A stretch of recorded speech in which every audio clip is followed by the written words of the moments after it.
And also something to note too is that when you grind up vegetables, in a lot of these recipes I actually massage the sauces in, which are raw sauces. And when you grind up kale and other vegetables, it actually makes it more digestible. So it's easier for, say a 3-year-old to eat it and not have tummy issues. And you can hide a lot of veggies in these and kids don't even know it and they taste great. So I put these in my 3-year-old's lunchbox and she eats a ton of them. So that, along with a green smoothie, means a lot of nutrient-dense veggies for a 3-year-old. Again, these don't take long at all. It takes me about 5 minutes to make a raw bread. Once you get the hang of it, that dehydrator is always going in our kitchen. So we all kind of get sick of eating a big salad every night and just chewing it. And so it's just nice to have something that's all vegetables that you can make a sandwich out of or a wrap, or raw food does not have to be boring. Hello and welcome back to episode number 113 of High Intensity Health Radio. I'm with my wife Deanna today, and we're going to talk about cooking with real food, and we're going to introduce to you guys some new ways that you can make nutrient-dense vegetables that taste absolutely amazing in a different format. I know a lot of you have listened to the podcast for quite a while and are eating a lot of real food, a lot of phytonutrient-rich vegetables, because we know they're so good for our health. But we get sick of salads and steaming vegetables, and so Deanna's been doing this for quite some time, dehydrating vegetables, and it's been really popular on Instagram. Her handle is Real Food Lab. And so we're going to kind of pick her brain on how she got into this and share with you some tips and tricks that can help you make phytonutrient-rich vegetables that taste absolutely amazing. So Deanna, welcome to High Intensity Health. Thank you for having me. Absolutely. So when you and I met, you were doing a vegan raw diet. Mm-hmm. And since then, we've kind of morphed into keto, paleo, although we were doing basically paleo back then. Right. But tell us a little bit about how you got into making nutrient-dense raw bread. Okay. So in about 2012, that's when I discovered, I was just reading everything I could on raw food. It was just all or nothing, just a phase of my life where I needed to make a change. And I started just mixing things in my food processor and experimenting in the kitchen, and just didn't have any fear of what would happen if I stuck this in the dehydrator or that, and suddenly before I knew it, things were just sticking together. And I also had a lot of knowledge from other authors or other books that I read to kind of guide me through how to bind certain raw foods and to uncook at 105 degrees. And so I started with just basic recipes and kept it very simple, a lot of spinach and arugula and just the basic greens. Then just started getting crazy with the organic herbs and spices. And before I knew it, it's 2015 now, the more you practice, the better you get. And I think that I really just wanted to share this knowledge with everybody because nutrient dense is the best way to go to nourish the body. So here I have... Let's just pause right there and make sure. So when you say raw food, what we're talking about is we're still cooking the food, but it's only at 105 degrees. And I think that's important for people to understand. So, when you eat like a raw vegetable, sometimes there's like nutrient inhibitors, like things that can actually inhibit the absorption of various, components, for example. But when you cook them at a very low temperature, 105 degrees, you're taking out the water, you're keeping the phytonutrients, but you're making it a little bit more palatable. Exactly. So it has a different flavor. And I think it's good for the whole family because children really love this. And we have a 3-year-old right. And she eats kale chips and she eats onion bread. Mm-hmm. And again, all this is gluten and grain free. And so it's pretty amazing and as you said many times in that last segment right there, nutrient dense. So we're preserving the nutrients. And one of the things I talk about in the book, Belly Fat Effect, is advanced glycation end products. So the cooking process can actually be problematic for particularly high fats. You can create these advanced glycation end products during the cooking process. Caramelized onions is one example as well. So it's nice that we're preserving all those healthy phytonutrients, but making it palatable and not creating a more inflammatory product in the process. Right, and also something to note too is that when you grind up vegetables, in a lot of these recipes I actually massage the sauces in, which are raw sauces. And when you grind up kale and other vegetables, it actually makes it more digestible. So it's easier for, say a 3-year-old to eat it and not have tummy issues. And you can hide a lot of veggies in these and kids don't even know it and they taste great. So I put these in my 3-year-old's lunchbox and she eats a ton of them. So that, along with a green smoothie, means a lot of nutrient-dense veggies for a 3-year-old. And again, these don't take long at all. It takes me about 5 minutes to make a raw bread. Once you get the hang of it, that dehydrator is always going in our kitchen. So we all kind of get sick of eating a big salad every night and just chewing it. And so it's just nice to have something that's all vegetables that you can make a sandwich out of or a wrap, or raw food does not have to be boring. So. Well, along those lines too is I travel a lot. I know a lot of our listeners travel a lot, and you can't always have a salad like when you're driving or at an airport. Right. And so if you were to get a salad at an airport, or if you're not near Whole Foods and you're whatever, it's hard to do. Because you have to really plan ahead. Bring the big bulk, raw greens with you. Mix olive oil or sesame seed oil or pumpkin seed oil, something, and that's just really logistically hard to do. So you can take that basically more phytonutrients than a salad, put it in the equivalent of a blender or food processor, mix it up, dehydrate it, and they're travel friendly, which is really awesome. Right, and you made a good point too, is with the olive oils, and good fats are extremely important too in our nutrition. So these just aren't vegetables; these are binded with good fats, such as coconut oil, olive oil. Sometimes I'll use buckwheat grouts and flaxseed to bind the breads together. So I have tons of goodies in here, not just vegetables, but again, they're vegan breads and cooked at 105 degrees. So they're uncooked. I call it uncooking. Yeah, you said that a couple of times. So that's good that we highlight. Kind of raw and uncooking can be used synonymously, and people use different things. So that's awesome. So Deanna, let's we're gonna have links for people that want to opt in and learn really how to cook raw vegetable bread, which has been pretty popular on Instagram. So I know a lot of our listeners are on Instagram, and if you're not, you definitely should be on it. This morning I was just looking, this is off topic, but looking for hikes in British Columbia, because we're going to go there for my birthday. And I could find all these great places on Instagram and look at the different pictures and like lakes I want to go to. And the same is true for food. So if you want to learn how to cook various foods or get recipe ideas, it's a wonderful spot. And Deanna's only been on Instagram for like 6 months, okay? You have over 4,000 people in a really engaged community, and people are coming to you. And these are foodie people, like people that have been doing Instagram intensely for 3 to 4 years are turning to you as a resource and saying, oh my gosh, your kale chips are amazing. Your raw bread is amazing. How can I do that? I'm sharing this with my audience. So that's kind of the impetus to make this video and to let you guys know about Real Food Lab Insider, where you can learn more about how to cook real food and make it tasty and amazing. So any tips? I know, on the link below this video, you can opt in and get the full-on video where you can learn how to cook raw bread. But break it down for us, just some general ideas, general tips, and so that people can kind of cut their learning time in half. Okay. Well, first of all, this isn't just for vegan or vegetarians, okay? So I brought this into the paleo community, and everybody's kind of hype about it now because it's not just bacon and it's not just, meat and vegetables and on a platter, just your basic 3 basic food groups. This is paleo. It's raw, it's primal. So, and it's gluten-free. It's just all the above, but it just hasn't been cooked. So I would say in a nutshell, could hold that thought. I don't want to interrupt you, but you hit on something that's really important, and we talk about this a lot, and that's the whole notion that like paleo and keto is kind of morphed into like a 21st century Atkins type diet, right? And what we see is a lot of people are doing the quote unquote paleo keto, but some of them are not losing weight. And so what we see in these pictures of foods, and even at some of the seminars we've both been to, some overweight people, and they're still eating this way, but their body's not changing, so to speak. And so what we've noticed, and we don't live with these people, but what we see is kind of a lack of vegetables as a whole. And so I think that's a really important distinction, that you and I eat almost vegan most of the time.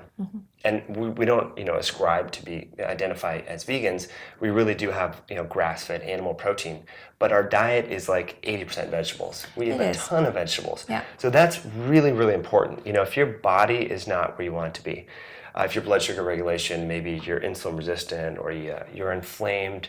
A lot of people that have latched on to what you're doing have autoimmune disease, and so they're looking for ways to kind of reduce the inflammatory response in the body. So really, really important to stress that this is another way to get the vegetables that... Right, and it is 80%. This piece of bread here, for example, is a piece of raw bread, onion bread that I just made. And this is 80%, onions. But when I'm making a green bread, it's 80% vegetables or onions and so forth, like 20 or 30% high good fat, and sometimes we'll put a little slow carb in there. So this is basically what we're talking about here, all in the bread. So it's not like I'm just eating a big stick of butter or a spoonful of coconut oil or MCT oil, and sometimes I do actually add MCT oil into my breads. This is mostly vegetables, so we're not overdoing anything, because sometimes we hear that, say, butter is good for us, or eat tons of coconut oil, and I think it's just too much of a good thing, and it's typical in North America to kind of do the all or nothing. So we're just getting back to the basics. We're just grinding up some vegetables, sticking it in the dehydrator, and back in the day they would set it out in the sun, and that's how our ancestors would uncook or cook their food. So and preserve their food. And preserve their food, excuse me. So the same with like ferments. What we're doing here, we're just fermenting some carrots in the background there with dill and garlic. And we're just getting back to what our ancestors did before they had, microwaves and ovens and so forth. Yeah, great point. So again, just to kind of summarize, you're getting all the phytonutrients, which are great to offset a high-fat diet, because high fat can change your gut microbiome a little bit. So it's great to get all the phytonutrients. Yeah, so as you can see, they taste amazing. And you're getting all the phytonutrients. It's pretty good. You can travel with them, kids like them. Okay, so it's a no-brainer. Now, Deanna, let's share some tips, okay? Let's cut people's learning curve in half. You kind of got into it, and pardon my interruption. I wanted to just really harp on that notion that vegetables are core here. What tips can you offer for people? Tips. First of all, don't be afraid to experiment in the kitchen. A lot of the stuff that I make, if you're going to buy it, it would be a lot more expensive to buy it. So sometimes we all depend on other people making things for us, and it's just easy to get in your own kitchen, get back to the basics, and experiment. So a lot of the recipes I provide, if there's something that you don't like about it, you can add your own things to them. So don't be afraid to veer off if you like more salt or other different, spices. So, and that's what I did, is I just learned as much as I could from other authors and made it my own. So, I'll spend hours in the kitchen just creating, and finally I'll get it right. I'll write it down, and then that's what I love to share. But I think that's what I was answering your question. Yeah, that's a great point. But you said you spend hours in the kitchen. I just want to make sure people understand you don't have to spend hours in the kitchen. No, you don't. Because we're going to give people recipes, but if you really enjoyed this, don't be afraid to spend time and tweak it and test it. And I mean, there were some recipes you made, I'm like, this is not I it. spend hours in the kitchen for you, okay? So that you don't have to spend hours. They're actually quite easy recipes, but I have other people taste my recipes to make sure that they like them, because I like a lot of my recipes, but we all don't have the same type of palate. So again, I do the work because I love to do it. It's my passion. I don't mind being in the kitchen. And we're going to be providing these recipes for you so that they're perfect every time you make them. So, but then... Or people can tweak them to their liking. If they're like, I don't like that much dill, I can back it off. Or, I really, this is my post-workout bread, so I'm going to add in a little bit more fruit, something along those lines. You can tweak it, but you're going to have the skeleton so that you don't have to go, step by step. We'll have everything step by step, very easy. No questions asked. You'll know exactly how to do it within a few videos. And not only just for raw breads, but kale chips are a big deal. Crackers, desserts, paleo breads. We will do a little bit of cooking as well in the oven at low temperatures. And we have so much coming your way. So we're really excited. Yeah, that's awesome. And this is just another variety, like you mentioned. I mean, there's nothing wrong with cooking. No. I mean, we used to do a lot of butternut squash, and we still do yams. We cook our vegetables. I mean, the cooking is really good, but this is just another variation. And we're using 21st century technology to bring these ancestral foods, into our life in a different format, which is pretty cool. So let's see here. The other thing that has been popular is the vegetable bread specifically. Do you want to share any stories? I know that we've had some people that have really commented, and they're like, "Oh my gosh, Deanna, your kale chips, your vegetable bread are amazing. What's the secret sauce there to make it really good?" The secret sauce is something that you'll find out. I can't. No, the secret sauce is just something that, again, over about a year, so I think I've perfected. And I have a certain sauce for kale chips, and I also have a variety for raw breads. But my big thing is herbs in raw breads. They really bring out, they make the raw bread, like rosemary, basil, sage, you name it, and a lot of them have detoxing properties, parsley. So I really try to bring in, it's like a science experiment for me. I put in everything, I try it, and then I add or I take away certain ingredients to make it perfect. So with a lot of my green raw breads, I'll do the herbs. And they're, excuse me, they're actually my favorite because we just love herbs. We have a couple of garden beds in our back that Mike just built, and we're growing a lot of herbs, so I can use them in the raw breads. And I would say, where was I going with that? And along the lines of the herbs, I mean, that's really where a lot of the phytonutrients come from. Exactly. They're so beneficial. I mean, there's, if you go to PubMed and type in rosmarins and rosemary, a whole laundry list of things is going to come up. And I think, a lot of scientists agree that that's one of the main categories that's lacking from processed food, is we're getting a lot of the carbohydrates and so forth from grains, but the phytonutrients are just not there. And so that it's a great way, so you can mix the herbs in the food processor. And again, just to back up, the prep process is kind of like a smoothie, in the sense, like it takes about that much time. Like when you make, most people, I'm sure a lot of you make smoothies, it's really easy to just put in your berries or a zucchini, your protein powder, turn on, and you go. With this, I mean, you're taking like bell pepper, vegetables, herbs, and spices, turning it on, and then you're spreading it on the parchment paper. So it's about the same prep time. Which is pretty cool. And with cooking, I almost think it's easier than cooking vegetables standard, because you're cutting up Swiss chard, you're cutting up onions, you're cutting up garlic, you're mixing them, you're putting in your sauces, you're putting your lid on, you're testing, stirring it again, adding water. I mean, that's like a 40-minute deal. Right. This is just throwing things in the food processor. You don't even have to cut it. I feel like I'm just throwing things like a witch in a brew. Throwing things in bunches. Sometimes I don't even use measuring cups. Actually, a lot of the time I don't. So, and I'll verbally tell you this. It's not important to worry about certain measurements with things. For example, I'll throw in like 4 handfuls of arugula, and I'll sprinkle in some flaxseed, and you just get to know what works and what doesn't. But again, I have all these steps with measuring cups in the beginning. Once you do them for a while, you'll kind of know, give or take, what you need to really be careful in your measurements with. So it's just a lot of fun. I have, a blast doing it. And I really think you're going to enjoy them. So, and not using the measuring cups, I think, is important. And it's just like creating your own workouts and exercise programs, and having that mindset of just openness and improving and expanding and not being fixed. A lot of people eat the same foods. They do the same thing every day. They drive the same route to work. They read the same type of books. They hang out with the same people. I think it's this is kind of a adding different meaning to your life, and not using the measuring cups, using a different hand to brush your teeth, trying different exercises in the gym, take a different route to work. All these things are going to enhance neuronal plasticity in your brain, make you smarter, and just have a more open-minded approach to life. And I think that's really important, just having that flexibility. And I know it sounds weird, like in the kitchen, like, wait, Mike, how are you applying this to real life? But I see that to be true.